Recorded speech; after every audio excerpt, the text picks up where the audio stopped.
कक्षा 9 का मध्य बिंदु प्रमेय। हमने कहा इस पर थोड़ा चर्चा किया जाए, क्योंकि इस प्रमेय का नाम सुनते ही कुछ बच्चे घबरा जाते हैं, उनके धड़कन बढ़ जाते हैं। क्यों बढ़ जाते हैं? क्योंकि वो ठीक से समझते नहीं है। देखिए होता क्या है, पहले जाने ये मध्य बिंदु प्रमेय होता क्या है, फिर उसके बारे में जाने।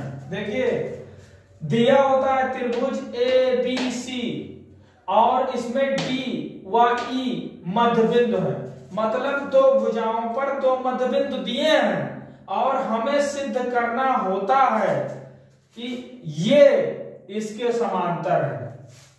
जो DE है BC के समांतर है, ये इसके समांतर है। और हमें यह भी दिखाना है कि ये एक आधा है, मतलब ये वाला आदमी ये आदमी अगर 5 है तो ये का है 10 है, अगर ये 20 है तो ये का है 10 है, मतलब ये वाला इसका आधा है और यही इसके समांतर है। सबसे पहले DE को बढ़ा दीजिए और F तक, और इस तरह बढ़ाइए कि E और F बराबर हो, ये और ये बराबर हो।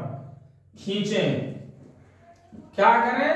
खींचें इसको, इसके इतना बड़ा खींच दीजिए, मतलब कि दोनों बराबर हों, और फिर इसको ऐसे मिला दीजिए। क्या करें?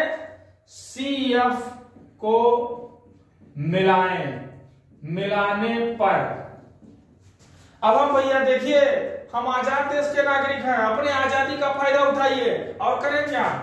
यहाँ 1 लिख लें, यहाँ 2 लिख दें, यहाँ 3 लिख दें, यहाँ 4 लिख दें, यहाँ 5 लिख दें और यहाँ 6 लिख दें।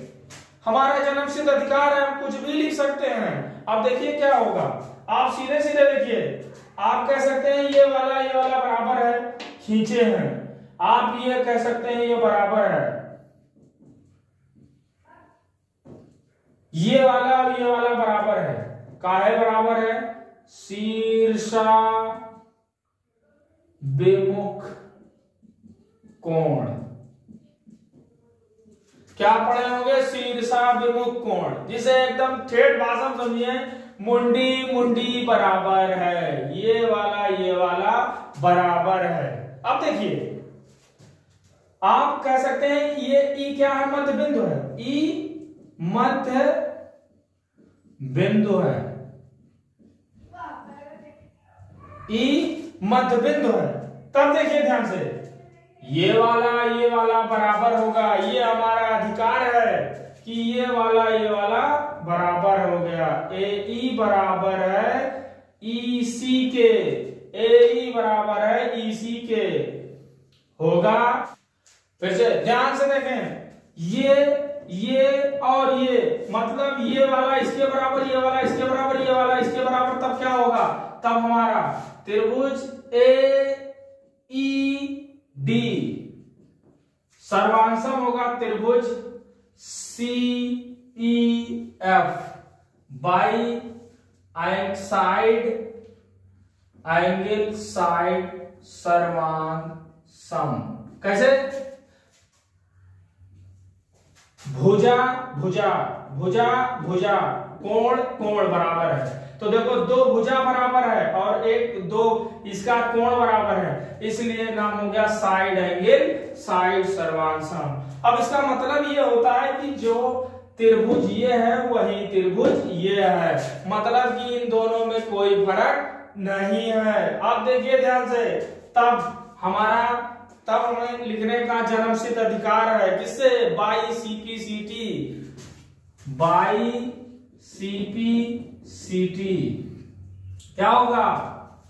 बाई CP से क्या होगा? हम लिख सकते हैं AD बराबर होगा CF के, ये होगा। जा नहीं पाए? अब और ये भी लिख सकते हैं हम,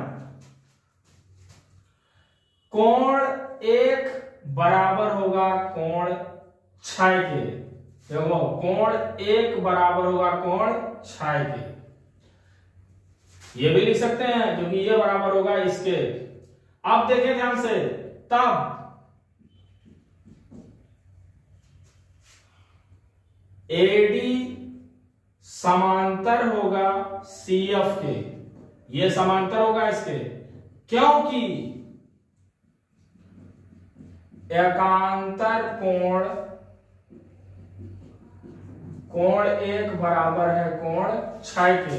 और जब एकांतर कोण बराबर होते हैं भैया तो हमें अधिकार मिल जाता है कि ये और ये क्या होंगे, समांतर होंगे। अब भैया जब ये समांतर है तब हम लिख सकते हैं क्या, AB समांतर होगा CF के। अब हम कह रहे हैं कि भैया जब अतना समांतर है इसके तो अतना समांतर होगा इसके, इसका मतलब क्या होगा, BD समांतर होगा तब CF के होगा। अतः ध्यान से देखो, ये वाला आदमी इसके समांतर है, और ध्यान से देखो E बराबर है एकरे और E बराबर है एकरे, एक मतलब क्या हुआ कि ये बराबर है इसके। BD बराबर होगा AD के और BAD बराबर है CF के। अब भैया देखो रूल, आमने सामने भुजा समांतर और आमने सामने भुजा बराबर, तब क्या होगा, इससे और इससे क्या होगा, D, ये D, B, C और F क्या होंगे, DBCF एक समांतर चतुर्भुज होगा, समांतर चतुर्भुज होगा। जान पाए, समांतर चतुर्भुज होगा। अब हमें जन्मसिद्ध अधिकार हो गया कि जब ये पूरा समांतर चतुर्भुज है भैया तो ये समांतर है इसके, इसका मतलब क्या हुआ, तब देखिए, तब DF समांतर है BC के, DF समांतर होगा BC के।